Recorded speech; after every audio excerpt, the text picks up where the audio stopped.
ఆస్తి మొత్తం కావ్య పేరు మీద రాసిన సీతారామయ్య షాక్లో రుద్రాని, ధాన్యలక్ష్మి, రాహుల్ ఆనందంలో రాజ్, అపర్ణ. ఇంతకు ఏం జరిగింది? అసలు ఆస్తి మొత్తం కావ్య పేరు మీద సీతారామయ్య గారు రాయడం ఏంటి? అసలు సీతారామయ్య గారు ఎలాంటి నిర్ణయం ఎందుకు తీసుకున్నారు? అసలు ఏం జరిగిందనేది వీడియోలో చూసి తెలుసుకునేద్దాం. బ్రహ్మముడి అప్కమింగ్ ఎపిసోడ్స్లో ఏం జరగబోతుందో ముందుగా తెలుసుకోవాలి అనుకుంటే వీడియోని లైక్ చేయండి, ఛానల్ని సబ్స్క్రైబ్ చేసుకోండి, పక్కనే ఉన్న బెల్ సింబల్లో ఆల్ పై క్లిక్ చేయండి. ఎలా చేయడం వల్ల అందరికంటే ముందుగా చూడవచ్చు. మొత్తం మీరు చూసుకున్నట్లయితే సీతారామయ్య గారు కోమాలో ఉన్నారన్న బాధ కూడా లేకుండా అందరూ ఆస్తి కోసం గొడవ పడడంతో ఇంకా అపర్ణకు చాలా బాధ కలుగుతుంది. ఇంకా అక్కడ అంతా గొడవ పడుతూ ఉంటే ఇంకా అపర్ణ మాత్రం చాలా కోపంగా గదిలోకి వెళ్ళిపోతుంది.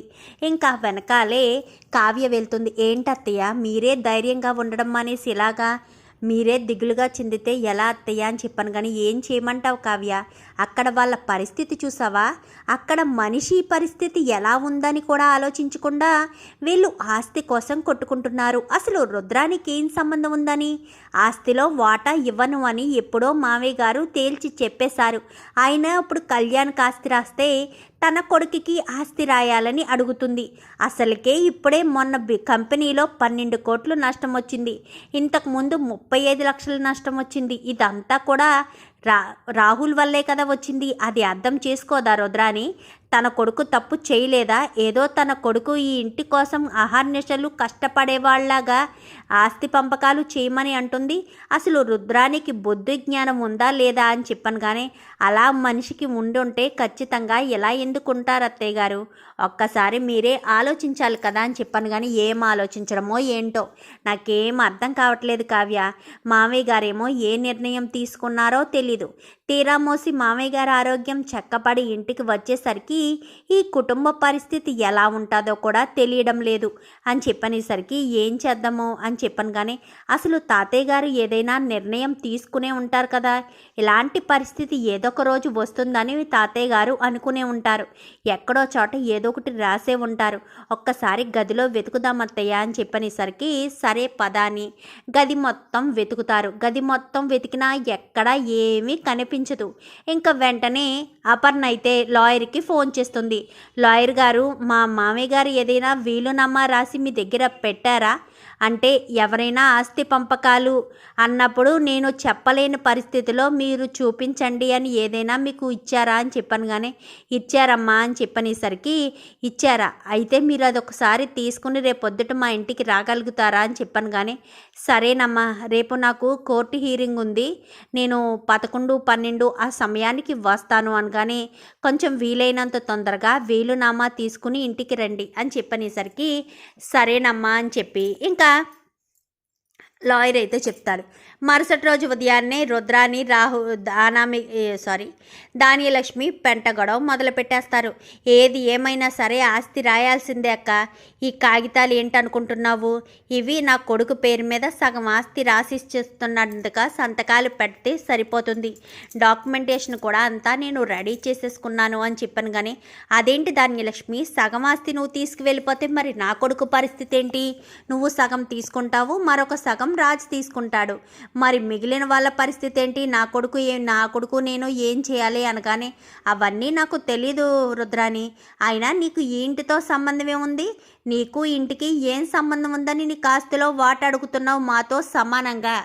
నీకు ఈ ఇంటికి ఎలాంటి బంధం లేదు. నువ్వేమన్నా మా మామయ్య గారి సొంత కూతురు అనుకుంటున్నావా ఏంటి? ఆస్తిలో వాటా అడగడానికి, వాటా మేము ఇవ్వడానికి కోర్టుకి వెళ్తాను అని అనుకుంటున్నావేమో. వెళ్తే వెళ్ళు, అక్కడికి వెళ్ళినా చీ అనేది నిన్నే. ఎందుకంటే నువ్వు ఇంటి వారసురాలు కాకపోయినా, ఎన్ని రోజులు ఇంట్లో పెట్టుకుని భరిస్తున్నందుకు, పెళ్లి చేసినా అత్తవారింటికి వెళ్లకుండా పుట్టింట్లోని పని ఏడుస్తున్నందుకు నిన్నే జడ్జి గారు మందలిస్తారు. నువ్వు ఎక్కడికి వెళ్ళినా ఎలాంటి ఉపయోగం ఉండదు అని చెప్పనేసరికి అపర్ణ వదిన ఏంటిదంతా అని చెప్పాను, కానీ సరే మావయ్య గారు ఏదో వీలునామా రాయించారంట. లాయర్ గారు వస్తే అన్ని విషయాలు బయటపడతాయి. మనం ఎందుకు అనుకోవడం? రుద్రాని నువ్వు ఎందుకు మాటలు పడడం? సైలెంట్గా ఉంటే ఎలాగా? లాయర్ గారు వచ్చే టైం అయింది. కొంచెం సైలెంట్గా ఉన్నారంటే లాయర్ గారు వచ్చి అసలు మామయ్య గారు వీలునామాలో ఏం రాశారో, ఎవరికి ఆస్తి ఇస్తానని రాశారో, ఏం రాశారనేది తెలుస్తుంది కదా. ఒక్క నిమిషం సైలెంట్గా ఉంటే బాగుంటుంది అని చెప్పనేసరికి సరేనని అందరూ కూడా సైలెంట్ అయిపోతారు. ఏదండి ఆ వీలునామా ఏది ఇలా ఇవ్వండి అని చెప్పాను కానీ లేదు మేడం, ఎవ్వరికీ వీలునామా ఇచ్చే ప్రసక్తి లేదు. వీలునామా స్వచ్ఛతంగా నా చేతులతో రాశాను. మా నాన్నగారు చెప్తేనే, సీతారామయ్య గారు పెద్ద ఆయన చెప్తేనే రాశాను. అక్షరం పొల్లిపోకుండా చెప్పాలి అని చెప్పారు, రాయాలి అని చెప్పారు. అంతా సవివరంగా రాశాను. ఒక్కొక్క మనిషి గురించి వివరిస్తూ ఆయన పెద్ద వీలునామాని రాశారు. కొంచెం ఓపిక తెచ్చుకుని అందరూ వింటే పేషెన్సీగా అంతా వివరించి చెప్తాను. నాకు ఆయన బాధ్యత అప్పగించినప్పుడు నాకు చాలా భయంగా అనిపించింది. ఇప్పుడు నేను ఆ బాధ్యత నెరవేర్చబోతున్నాను. మీరు సహాయ సహకారాలు కొంచెం నాకు అందివ్వండి. నేను వీలునామాలో ఉన్న మ్యాటర్ అంతా చదివేంత వరకు ఎవరు కూడా ఏమీ మాట్లాడొద్దు. ఆ తర్వాత కూడా మాట్లాడడానికి మీకు ఎలాంటి రైట్స్ లేవు. ఈ వీలునామాలో ఉన్నదాన్ని బట్టి మీకు నచ్చితే ఉండొచ్చు, లేదంటే గడప దాటి బయటికి వెళ్ళిపోవచ్చని సవివరంగా ఆయన ఆల్రెడీ నాకు ముందు చెప్పి ఈ వీలునామా ఓపెన్ చేసే ముందే అన్ని విషయాల గురించి చాలా చక్కగా పొందుపరిచారు అని చెప్పనేసరికి ఏంటి లాయర్ గారు, ఏంటా వీలునామాలో ఉన్నది? చెప్తానమ్మా, ఎందుకంత కంగారు?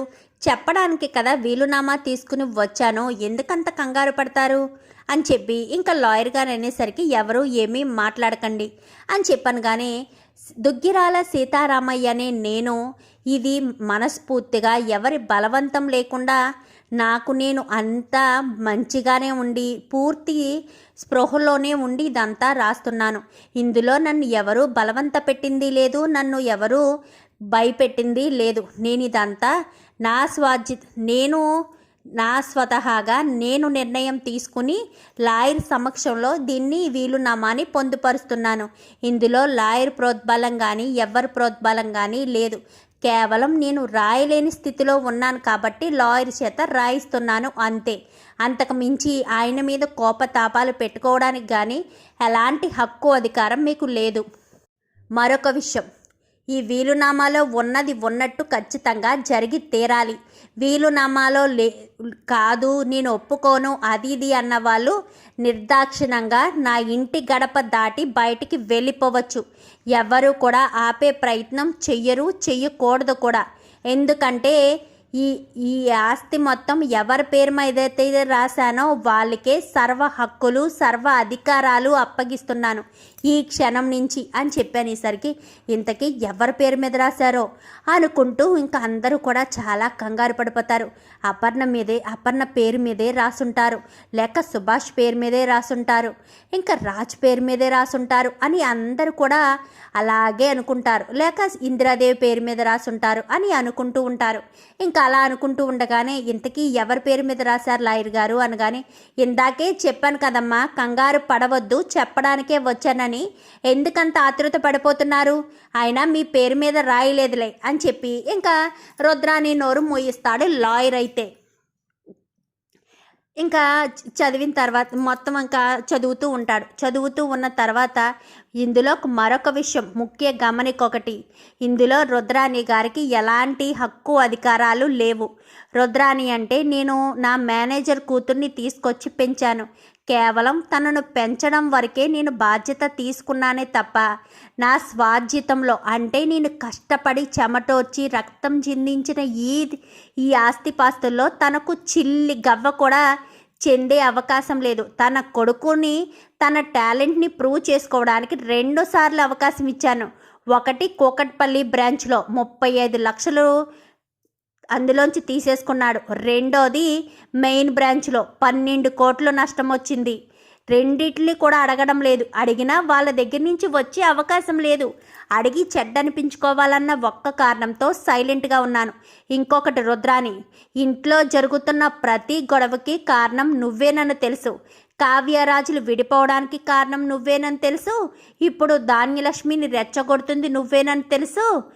అపర్ణ హాస్పిటల్ పాలవ్వడానికి కారణం నువ్వేనని విషయం కూడా నాకు తెలుసు.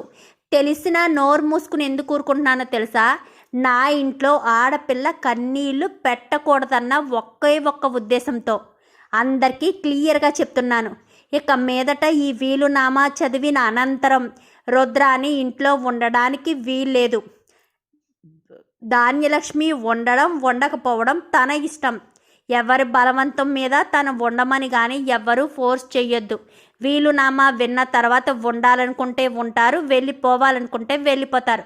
ప్రకాశం, నీ భార్య గురించి నేను నిర్ణయం తీసుకున్నానని నన్ను తప్పుగా అనుకోవద్దు అని చెప్పనేసరికి నేనేం అనుకోలేను నాన్న అని చెప్పి ఇంకా బయటకు అంటాడు. ఇంతకీ ఆస్తి ఎవరి పేరు మీద రాసినట్టు అంటూ మాట్లాడేసరికి దొగ్గిరాల కావ్య పేరు మీదే నా ఆస్తి యావత్తును, నేను సంపాదించిన ప్రతి ఒక్క రూపాయి కూడా కావ్య పేరు మీదే రాస్తున్నాను. కావ్య ఈ ఆస్తిని, ఈ కుటుంబాన్ని చక్కదిద్దగలదని నమ్మకంతో కావ్య పేరు మీదే ఆస్తి మొత్తాన్ని రాస్తున్నాను. ఇందులో ఎవరి బలవంతం లేదు, ఎవరు చెప్పుడు మాటలు కూడా లేవు. ఎవ్వరు కూడా కావ్యను ఒక్క మాట అన్నా కానీ నన్ను అన్నట్టుగానే భావించాలి అని చెప్పి ఇంకా సీతారామయ్య గారు అనేసరికి ఇంకా రుద్రాణి పరిస్థితికి వచ్చేసరికి, చూడు సుభాష్, రుద్రానికి ఒక 25 లక్షల రూపాయలు చేతిలో పెట్టి ఇంట్లోంచి బయటికి పంపించేసే, మళ్ళీ ఇంటి గడప తొక్కడానికి కూడా వీల్లేదు. ఎట్టి పరిస్థితుల్లో ఇంటి దరిదాపుల్లో కూడా రానివ్వద్దు. ఎవరు కూడా జాలిపడి ఇంటికి తీసుకొస్తే పామును మళ్ళీ ఇంట్లో పెట్టుకున్నట్టే.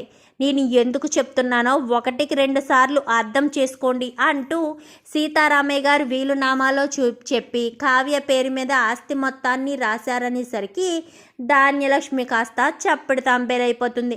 ఎందుకంటే ఇంట్లోంచి వెళ్ళిపోమన్నారు కదా, ఎక్కడ ఇంట్లోంచి పంపించేస్తారో అన్న భయంతో సైలెంట్ అయిపోతుంది. ఇంకా రుద్రాణి అయితే, అన్నయ్య 25 లక్షలు ఇస్తే నేను వెళ్ళిపోతాను, ఇక్కడ ఉండి మాటలు పడ్డం కన్నా నన్ను ఇంట్లోంచి బయటికి పంపించేయండి అనగానే, అమ్మ కావ్య అని చెప్పాను కానీ సరే మామయ్య గారు అంటూ వెళ్ళి కావ్య 25 లక్షలు తీసుకొస్తుంది. ఇంకా రుద్రాణి చేతిలో పెట్టి రుద్రాణిని కాస్త ఇంట్లోంచి బయటికి పంపించేస్తారు. చూద్దాం మరి రాబోయే ఎపిసోడ్స్లో ఇలాగే జరగాలని మీరు కూడా కోరుకుంటే వీడియో నచ్చితే లైక్ చేయండి, ఛానల్ని సబ్స్క్రైబ్ చేసుకోండి, పక్కనే ఉన్న బెల్ సింబల్లో ఆల్ పై క్లిక్ చేయండి. ఇలా చేయడం వల్ల అందరికంటే ముందుగా చూడవచ్చు.